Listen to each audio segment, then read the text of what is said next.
ظالم به علم است و مظلوم هم اگر که طاقت ظلم میکند از به علمیش است. هیچ گونه هیچ وقت در جای گفته نشده است که مظلوم باید ظلم چی طاقت کند، صبر کند. نه.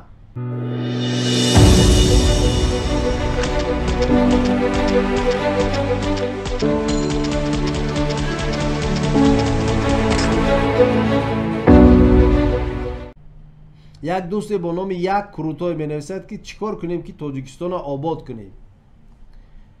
یک راه بسیار روشن، یک راه بسیار آباد، یک راه بسیار فهما، بینا و در توان ما و شما بودن همین است که برای آباد کردن پیش از همه برادر ما خودمون را باید آباد کنیم. یعنی ما باید سواد پیدا کنیم، حداقل سواد و خواندن و نوشتن پیدا کنیم. زیرا اینکه برادرها باور کنید همین حدود 5000 یا 10,000 آدم نوار ما را تماشا کرده است. حدود 700-800 آدم سوال نوشته است. از همین 700-800 آدم باور کنید که 10 نفر یا 15 نفر فقط می شود همون نوشته هاشون خوانده. ما باقی راستی ما دیگر نمیدونیم که چگونه اینو را خوانیم. یعنی ما حتی از همین صحبت کردن، از زبان دانستن، از نوشتن دیگه آری شدیم، بیرون شدیم، دور شدیم. بنابر همین اگر میخوایم که یک جا را آباد کنیم باید اول خودمون را آباد کنیم.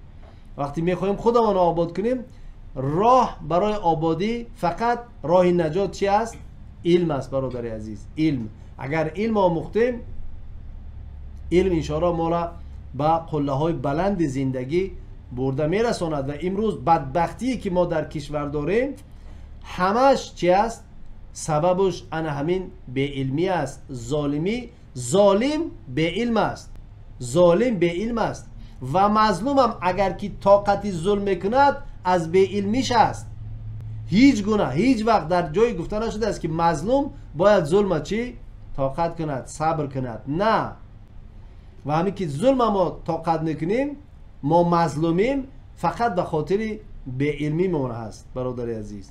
فریب میکنن، البته فریب میکنن، با چهارمغز پوچ کیسه های ما را پر میکنن و وعده میتین که خب چی دیگه خاموش باش، صبر کن، با اصطلاح چی شکرانه کن، شکرانه کن.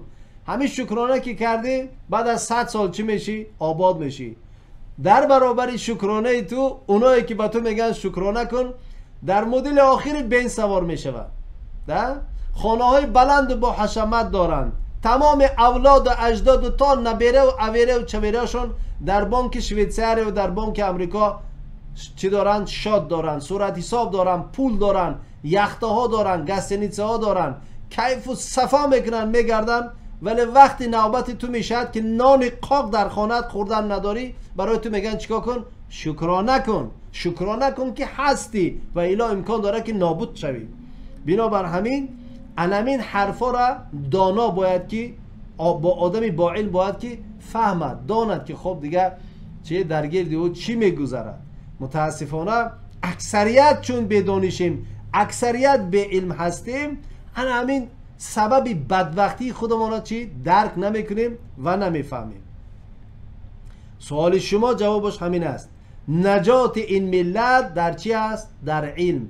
راه یگانه برای خلاصی و برآمدن از ورطه هلاکت، من این حالت ورطه هلاکت میگم، فقط یگانه راه چی است؟ نجات این ملت علم است. علم میتواند ما را از ورطه هلاکت بیرون